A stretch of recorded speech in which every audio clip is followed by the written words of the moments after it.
I'm good, man. Good to see you again. Yeah, it's always good to see you and good to chat. Unfortunately, our chats seem to go on for much longer than we originally scheduled them to go for. Yeah, they always do. We have a lot to talk about. Yeah. So today we continue now. Meet the producers or meet the brewers of kombucha. So who have we got today? Today we have Josh, the founder of one of the founders of Momo Kombucha, which is one of the best kombuchas in the UK, I think. And they still brew in small glass jars, which is incredible. Yeah. And I really want to dive into their story and their production process and what it's like, fermenting at that level, but in small jars still. Yeah, and Josh and his wife Lisa, I think it is they're just a lovely couple, really nice, very happy to help and etc. So they epitomize the whole ethos of kombucha brewers. Very much so. Yeah, actually, they're great people. He's waiting to enter, so let's let him in. All right, let's do it. Josh, hi, how are you? Hi, Andrew. Hi, Adam. How you guys doing? Hey, yeah, we're good, thanks. Thank you for joining us. Yeah, very excited to talk to you today. So this is for the love of fermentation. This was originally Andrew's idea, but we've been talking for a long time and sharing different aspects of what it means to be a kombucha brewer, starting a business, what the process is like, and bringing brewers like yourself on to speak to, I think is amazing for other brewers out there and just people in general wanting to learn a bit more about what's going on in the UK and the world of fermentation. So I'm super excited to share your story and talk about your product because it is one of my personal favorites. It's one that I buy most weekends from Eat 17 in Hackney, right near my house. And obviously I've known you and Lisa for a little while and big fan of your product. So thanks very much. We're excited to have you. Is that your office, Josh? Yeah, so we're actually in our I'm in my brewery now which is in Vauxhall's New Covent Garden Market. I don't know if you know it. It's a big it's actually a big fruit and veg wholesale market. So yeah, we're surrounded by pallets and pallets of potatoes and lemons and limes and all that sort of thing. And we've been in here for a couple of years now. I'm just admiring how clean it is. Yeah, the on camera bit is clean. It's good. It's a great space actually. The guys are I don't know if you can hear anything, but we've got a team of 7 people who are bottling raspberry hibiscus today. So it's a shame I can't give you a little tour, but yeah, it's in full swing here at Momo. I've seen the bottling line that you guys have. That was previously at Square Root. Is that right? Yeah, we just we just bought it about four weeks ago from Ed and Robin up at Square Root. It was actually the bottling machine that they started on, and they were on this one for quite a few years. And then when they moved to their new site, which I think is up in Walthamstow, they then upgraded to a kind of big, fully automatic bottling machine. This thing actually, it's crazy. It's from 1961, so it's 60 years old. It looks like a kind of space machine, but it's taken our capacity from about 300 bottles an hour to about 800 bottles an hour. So it's much quicker, which we needed. It is funny that it's old because it's like a futuristic steampunk looking thing. It's a really beautiful piece of kit. Yeah, it really is, and. Yeah, I mean, it's a cliche, but they just don't make stuff like that anymore. And it's, I'm sure from looking at your place now, the step between a kind of 4 or 6 head counter pressure filler to make that next jump, there's not much in the middle before you've got to spend a huge sum of money, and it's all fully automatic. And I don't even know what happens when something like, when you have a problem with something like that, it's very, very difficult to fix. Whereas this, it's actually pretty simple. And the fact that it has been going for 60 years, hopefully we can get a few more years out of it. I suppose we're going to get a bit ahead of ourselves now, talking about where you're at, your new bottling machine, etc. So perhaps we could go right back to square one, which is how you discovered kombucha and what made you think to go commercial. Yeah, so we actually came across kombucha about 5 years ago. So I started it with my wife Lisa, and we were visiting New York for a long weekend, and on the plane on the way over there, she was telling me about gut health, which at the time I'd never even heard of, but it kind of made total sense to me. And she said there's this drink in America, and it's getting quite popular. It's called kombucha. So while we were over there, we actually went to a Whole Foods, and we kind of wanted to drink some. And when we walked in, we were hit by the fact that kombucha was the biggest category in the fridge in Whole Foods at that time. We both really enjoyed drinking it, and I think we felt that we were the sort of perfect market for it as well, because I don't think either of us would really be soft drinks buyers. We'd either be buying a tea, a coffee, or water, or then wine or beer. Whereas kombucha was this really kind of interesting, healthy, tasty drink, and yeah, we were just very surprised it wasn't a thing over in the UK. And then I think from there the kind of the business idea was planted, and that was May. But once we came back to the UK, nothing actually happened until Christmas. And I remember being at my parents' house at Christmas, and I was just feeling, I don't know, a little bit kind of fed up, wanting a bit more from what I was doing. And this kombucha idea came out, and I went online and I bought the big book of kombucha, which I'm sure both of you know inside out. And I bought I think about a £30 kombucha making kit. And then from that point on, we started kind of messing around with making it.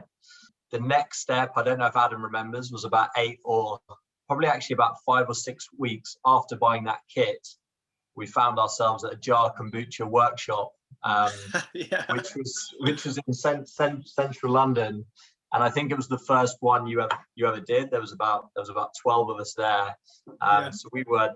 And I think you even said at the time, you said, some of you might be thinking about starting a kombucha brewery. So we were asking all types of questions about, pH meters and sugar content and tea and kind of all the basics. And then pretty quickly after we started making it, I was the one brewing it initially, and I really enjoyed the process of making kombucha. I'd always worked in finance. I'd never really made anything tangible before, and just really enjoyed the process of making it. As you both know, it's kind of incredibly simple on one hand, and then it's incredibly complex and kind of magical on the other hand. And we kept making it. We kept refining the recipe. I was doing all this alongside another job. Both me and Lisa were working, and then it wasn't until October the following year, so almost 2 years, before we actually sold our first bottle. Amazing. I think the fact that you found it at Whole Foods is similar to me. I mean, I found it in Whole Foods in 2009 or something like that, and kombucha still is the biggest, takes up the most refrigerated shelf space of any single drink or even food product in certain Whole Foods in the States. And it's incredible to see how that's growing, and rightly so. Like at the time when you guys started, kombucha wasn't like a very big category, and it's still necessary. It isn't really, it's still like relatively small. It's so easy to get caught up in the mentality that like kombucha is huge, when you're involved in that world, but it's actually still very niche. But it's incredible that you guys have been able to create something that is actually one of the best tasting kombuchas in the entire country. And I'd love to hear about like what your process was like determining your recipe. And from what I understand, you guys still brew in pretty small glass jars, which is pretty rare for a commercial brewer, unless you're Health Aid or GTs. It's not something that many brands do. Can you tell us a bit about your process and how you came up with your recipe, your flavors, your R&D sort of process? Yeah, sure. So the small glass jars, that was, I guess, is the main thing. So we spoke to. So I guess when we started making it, just out of necessity, we were obviously making it in small glass jars at home, and we were beginning to really like the kombucha that we were making. I was actually on a work trip, and it was in, I think, shortly after your workshop actually, and I was traveling around America, and my last destination was in LA. So I actually decided to kind of tagged on a weekend, and I thought I'm just going to do as much kombucha research as possible. And I spoke to people sampling in stores. I tried lots of kombucha. I actually met the kombucha mama, who I know you had a workshop with. I saw her, and the kind of I tried to reach out to as many brewers as I possibly could, both in the States and also in Europe.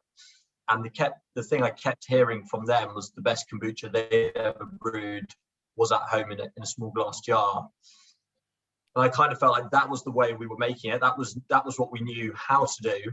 And also my favorite kombucha that I drank in the States at the time was, as you mentioned, Health Aid, who also brewed in small glass jars. And they were probably at that time a few years in and had grown pretty quickly, and were producing a really, really, great product. And so I kind of thought, well, if they can do it at the scale, they were at, then even though I knew it was going to be difficult, I kind of thought there must be a way. So we decided actually pretty early on that we would try and commit to that method. If you've seen our logo, we've got it kind of stamped on the logo, so there's no changing how we make it. And I think it makes a real difference alongside some of the other things we do. But it's kind of what we've always done and what we decided to commit to early. We never tried to go through the process of big tanks, which almost actually found scary, because a lot of brewers talk about that move being very challenging, which we've had plenty of our own challenges, but we've never had to make that challenging move. So it's kind of what we've always done. I think it makes a real difference, and it's what we plan to continue to do. You're amazing. When you started using glass jars, though, because like yourself, I was wanting to go down the glass jar route as well, but I just found the cleaning, the moving around, the carrying, it was just so exhausting and space intensive. Do you not find that as an issue? It's a total nightmare, to be honest. And actually, one thing I remember really well is because we launched the business from home, and when I got off, we were testing around with one glass jar at a time. And the first time I was going to do what at the time was a big batch, our kitchen was just full of small glass jars, so all over the floor, all over the counters. And my job number one was to sanitize them all. And I was at the sink and I was sanitizing the second jar, and I dropped it, and it literally slit my wrist, which at the time looked way worse than it was. But I kind of managed to cover it up, ran upstairs. Lisa said, I think you need to go to A&E. And which I did. I went to A&E to get it stitched up. And it was just this moment of, is this just a completely crazy, really stupid idea. But we learned from it. I learned how not to sterilize glass jars. And since we've kind of made it work. And I mean, the stage, it did get very challenging when we were at home, because I was brewing in the kitchen and then I was having to carry them all up and down the stairs, and it was very physical. But now we're in the brewery, we're slowly and gradually finding ways, and our brewers have been really good at finding clever ways, so you're not lifting and shifting heavy glass jars all the time. And I think our challenge will be, as we get bigger, is how can we industrialize some of that process whilst keeping the liquid exactly the same. So for instance, can we fill, at the moment we fill one at a time, can we fill 16 glass jars at a time, and empty 16 glass jars at a time, and all these little things that other companies like Health Aid must do, otherwise they wouldn't be able to brew at that scale. You're no longer using the small glass jars, though, are you? Your glass jars are quite sizable. Yeah, so they're 10 liters. The batch sizes are about 8, and the glass jars are 10 liters. Have you ever seen any of the Health Aid has a couple of videos on YouTube of their production process, and it's unreal. They have a conveyor belt that goes and then they send down their glass jars individually, and then they have a line of people that each drop in the SCOBY, and then the liquid pours out above, and they just brrr, like, I think from what I heard, they have 500,000 of them. I don't know if that's true still, but they're photos of their brewery, and imagine like 10 pallet spaces high filled with glass jars. It's what you're doing is actually what I always wanted to do with JARR. In the early days, we're only going to brew in small glass jars. And at the time in 2015, we couldn't find anyone to source them from, and we didn't have the space. So then we gave up, and we went to stainless steel, which was our journey. But you can taste the difference in your kombucha. You really can. And I love the story as well. I just think it's such an unbelievable thing that you guys have managed to scale up in that way. So what are your plans for the future? And well, maybe that's a later question, but is there a maximum amount that you can produce currently with your jars in your current setup? Yeah, I mean, you mentioned it just there, but space with small glass jars is a big issue, because obviously, the fermentation room, needs to be bigger. So space is a definite issue. And then obviously just on days where you're prepping for bottling and you're getting all the glass jars out, just all of that uses up a lot of room. And we're based currently in central London, and space in London is at a massive premium. Where we are now, I would say we're definitely reaching our capacity limits with the amount of bottles we're producing and selling. Also, we're still chilled, so kombucha has to be stored in the fridge. So we're kind of juggling the size of the fermentation room, the size of the fridge, the size of the production area. So we're now actually looking for another space and something essentially much bigger, which I think can give us a trajectory for the next, because we've only been in here 2 years, and it's a massive financial commitment, but also kind of hassle and headspace setting up a premises. So the one we move into next, we want to try and push ourselves out a little bit further, so it can be a home for the next 4, 5, 6 years. Are you still looking at London, or? Yeah, we would like to stay in London. I mean, we live in southeast London near Brixton, so I'd like it to be kind of within half an hour of there. And all of the guys who work here, everyone coincidentally actually is southeast. So that sort of half an hour within that southeast area should work for everyone.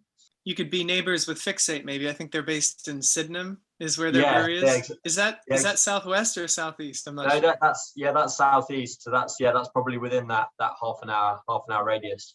Awesome. So we'll get a little concentration of kombucha breweries in the southeast. the Booch Valley. Yeah, exactly. Yeah. So what do you guys have planned coming up? Do you have any new flavors? Well, actually, first of all, maybe you could tell us a bit about your coffee kombucha, because that's a reasonably new one that I think you guys have absolutely nailed. Making a coffee kombucha is incredibly difficult. A lot of people have tried it. Nobody's made it taste good, but you guys have. And I was a huge fan when you guys sent me a couple bottles, so thank you for that. How did that come about? Yeah, I think with our space, we always felt, so we've currently got kind of four flavors in the core range, but we really wanted to do kind of one-offs and specials, a little bit like the craft beer model, mainly because it's a fun thing to do. You can partner with other brands, you can maybe get other people interested so I think we had quite a lot of people who are really interested in coffee, not necessarily that interested in kombucha, who wanted to try it. And so for this one, we actually partnered with Origin, the coffee roasters based down in Cornwall. We're stocked in their coffee shops, and I think it was actually a chat with one of their members of staff who suggested it. I'd actually already tried a coffee kombucha in Denmark. I went to visit Læsk before we set up this brewery. and I tried some of theirs, and it's kind of super interesting. Lisa was always really keen on the idea of a coffee kombucha as well, so we thought we'd give it a try. We actually we experimented a lot, and we actually ended up doing what's technically a coffee flavored kombucha rather than fermenting the coffee. Which I think is how Lesk do it, but we just couldn't get a flavor that we were super happy with that kind of complemented both the coffee and the kombucha. So we fermented our kombucha as normal, and then we made a kind of strong coffee with the beans were roasted by origin, and they were sent to us. We steeped the coffee, I guess kind of like a filter style, and then we added that at the end. It was so our bottles, like JARR, we screen print on the bottle, so it was the first time we've dealt with labels. We ended up buying the labels, I think it was from Czech Republic or Croatia or somewhere far away in Europe. Anyway, when we ordered about 4,500, and when they arrived, we hadn't specified that they needed to be on a roll, so they came as like 4,500 individual sheets. So we bought a labeling machine, but we then had to get a team of people to come in and stick them on the bottle and try and get it right.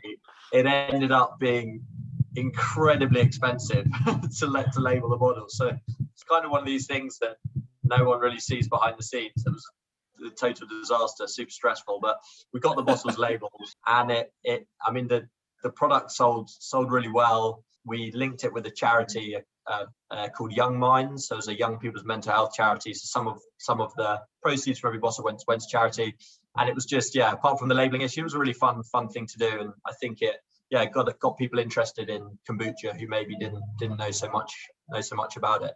And I think, talking about the future, I think while we're here and we're limited with space, I don't think we'll be expanding the current range, but I would like to do one, maybe two of these limited editions per year. It's fun for the brewers. It's a fun thing to talk about, and it's also nice just experimenting with the different flavors and going back to that early part of the business where you are, trying lots of different things, tasting them together, and seeing what everyone likes. Sorry, go ahead, Andrew. No, I was going to go back to the fermentation room. So I just had a couple of questions around that. I saw a recent post you did on Instagram for the fermentation room. We had these big fans running, which I assume was to circulate air. Do you temperature control your rooms? Yeah, so they're temperature controlled.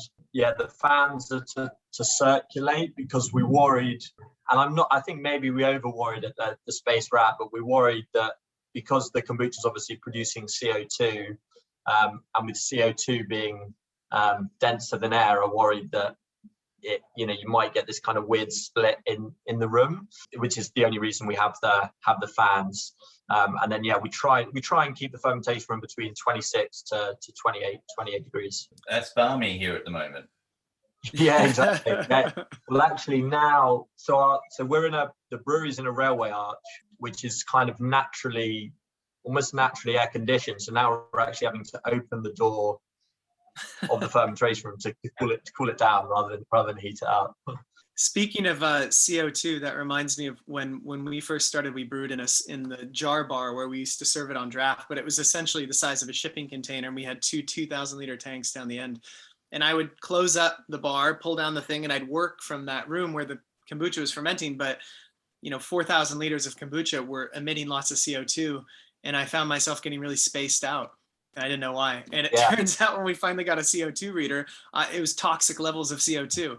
I was literally starving my brain of oxygen. So it's smart if you're brewing commercially to have those fans dispersing the CO2, because kombucha produces a lot of it. Yeah, and you can actually buy the kind of CO2 readers that I think they beep if it gets to a dangerous level. So we've now got one of those. But so you far, got there. You've got one there, yeah. It's just a light indicator. It doesn't beep or anything. But when the red light comes on, I open the door to air the room.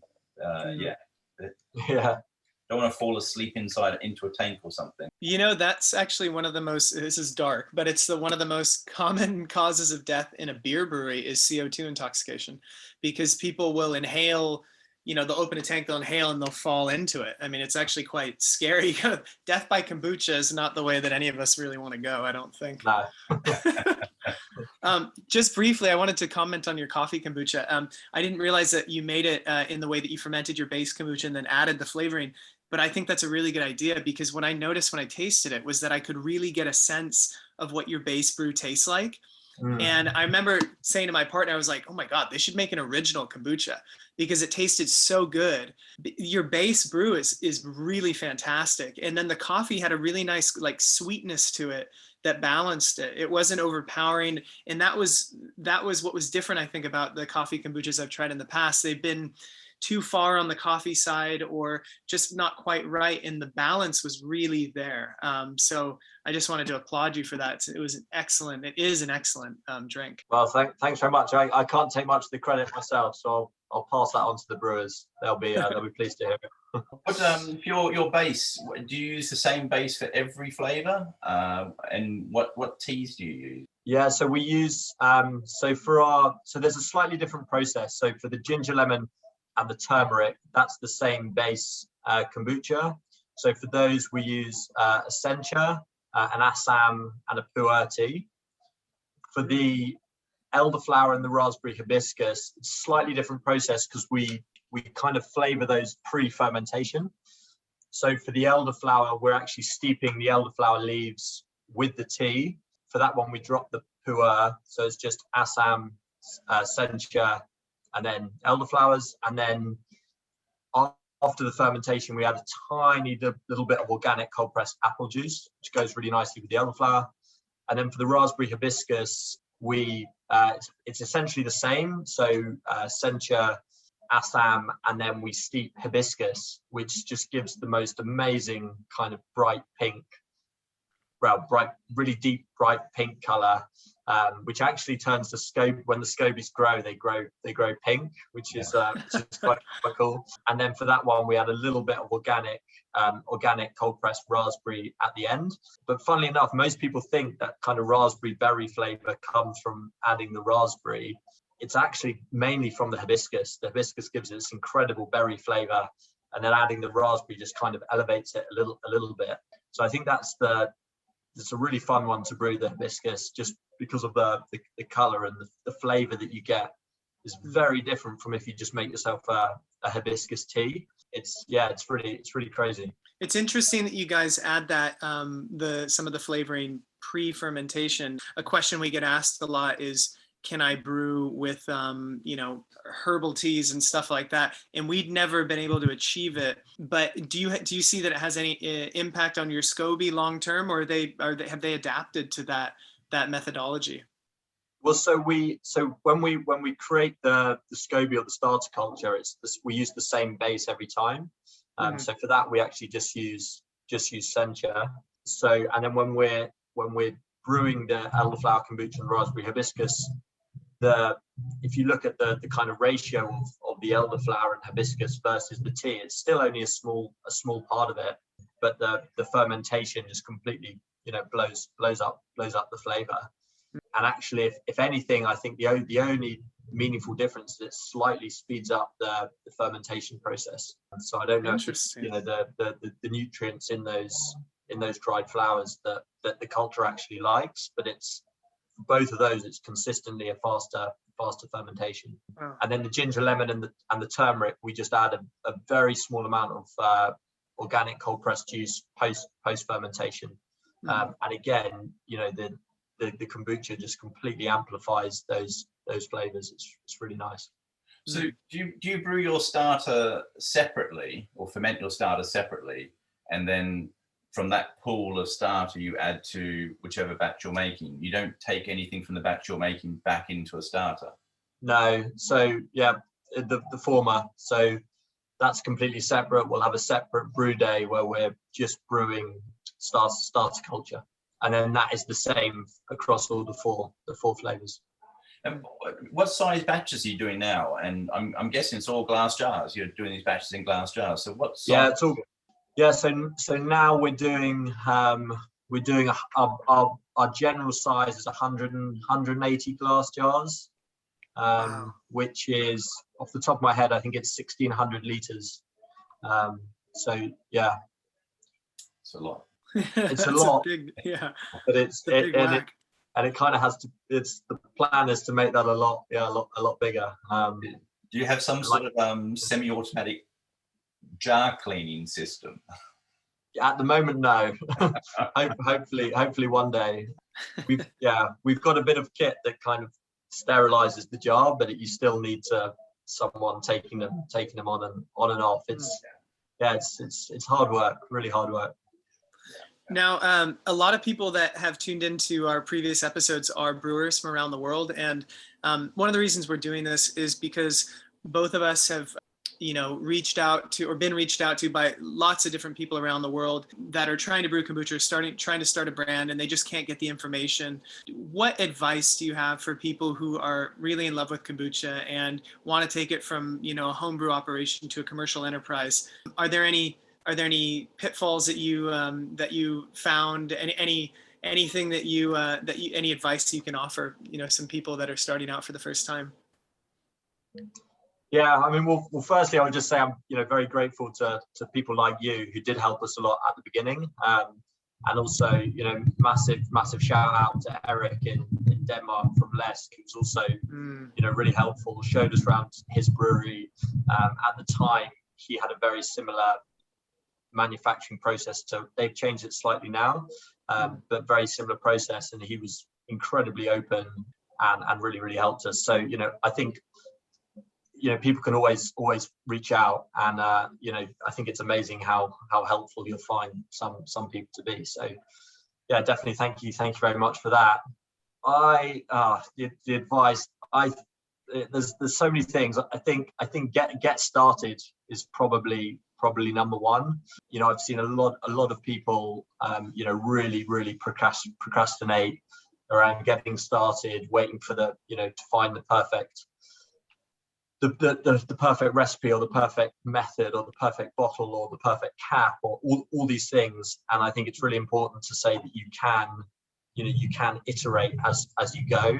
I think if you're starting new, you've got, wherever you're based in the country or the world, you've got to really strongly take advantage of being local. I think you can, wherever you are, you will have some sort of local market, whether it's the local farm shop, the local cafe, the local butcher, and they will like getting to know you and hearing your story and trying your product just because you're local.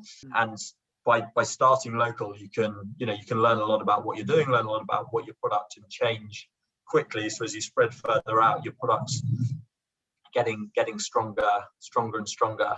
I think you need some kind of financial plan, because if you're making the product yourself, there are going to be some fairly chunky costs, and even if things are going well at the beginning, you're not going to be earning a lot of revenue at the start. So I think it's sad when people are too naive on that front.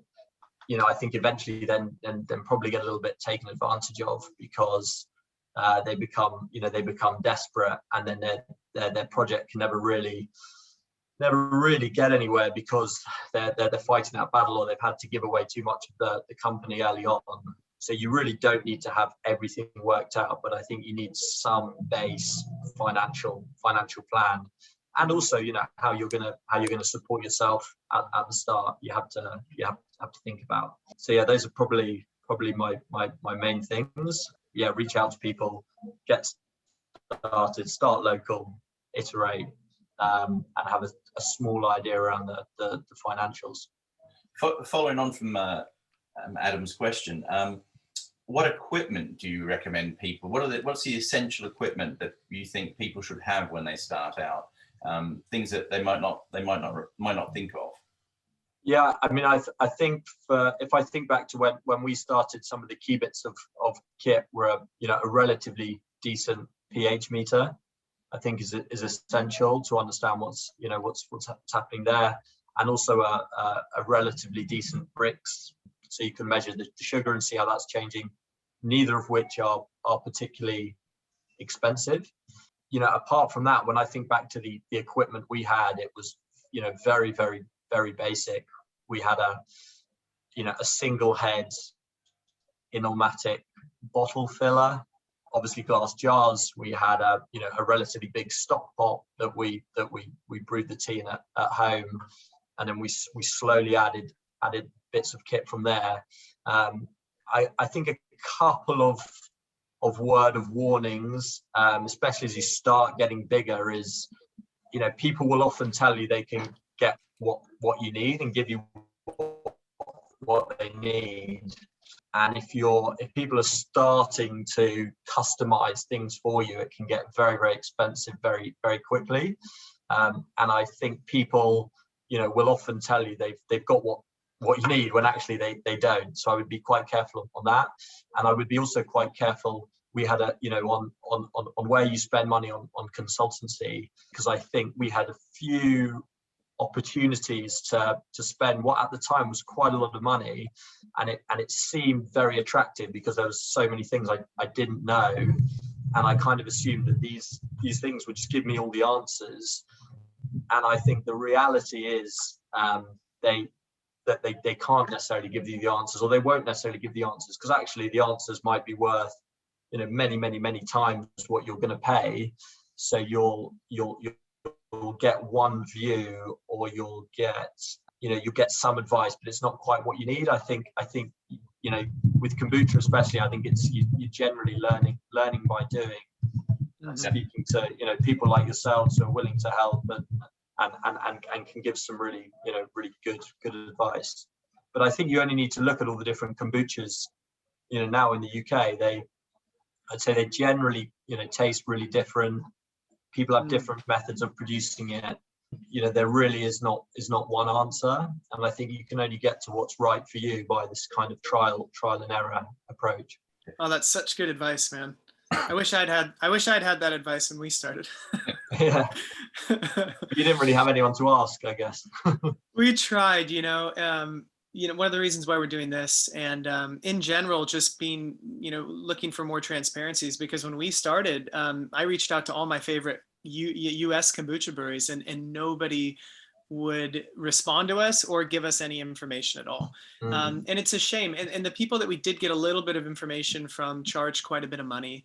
And we also spoke to a couple of potential consultants, one of which was trying to charge in the tens of thousands. Yeah. And we ended up finding out from other brands that they had used this person, and he was a bit of a charlatan, and didn't really give them the information that he said that he would. And it's really difficult to get information on kombucha because it's still a relatively new category, especially commercially. Of course, it's been brewed for thousands of years, but it's not like beer brewing, where there's a very specific methodology, and you can read books about it and read articles and go online and figure out this kind of stuff. But that's the beauty of this community, is that there are a lot of brewers that were in this position previously and are willing to give back. So anybody that's tuning in, you can always reach out to us and ask any questions, and we're always willing to help, because everyone's making kombucha differently, and that's the beauty of it. Not a single kombucha tastes the same as any other one.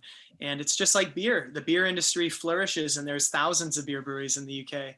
And I think the same is for kombucha in that sense. It's just a beautiful community of people. Everyone's so friendly and passionate about what they do. So yeah, just stoked to have you on, man, and hear your story. It's just so cool. It's nice to speak to you guys. Yeah, almost out of time. But just to echo what Adam said, I completely agree. Unfortunately, kombucha in any industry where there's not a lot of knowledge, or still in its nascent form, you have people wanting to take advantage of that. And unfortunately, because there's such a process of trial and error, there are, I won't mention names, but there are companies out there that want to give you shortcuts, and that's not kombucha. So thank you so much for your time, Josh. No worries at all. Nice to speak to you guys. Hope you have a good week. Yeah, thanks, man. And good luck for the future and the move, etc. Thanks very much. I hear Bucks is a great place to work. There's quite a few things we need to overcome first. But yeah, hopefully in the not too distant future. And both you guys have to come down, and you're very welcome to come and see our existing place if you're ever around Vauxhall. Well, I'd love that. I'd love to. Yeah, especially now that things are easing down a bit. That'd be great. Yeah, absolutely. Yeah. And if you're still in East London next weekend, I'd love to catch up with you guys. So let me know Yeah, if you guys yeah, we will be. are around. Yeah, Awesome. I think we are actually. So I'll let you know. Okay, cool. We'll send each other texts. But say hi to the family. Thank you so much for joining, man. This is awesome. Thank you so much, Josh. Bye bye. All right, dude. Speak soon. Bye.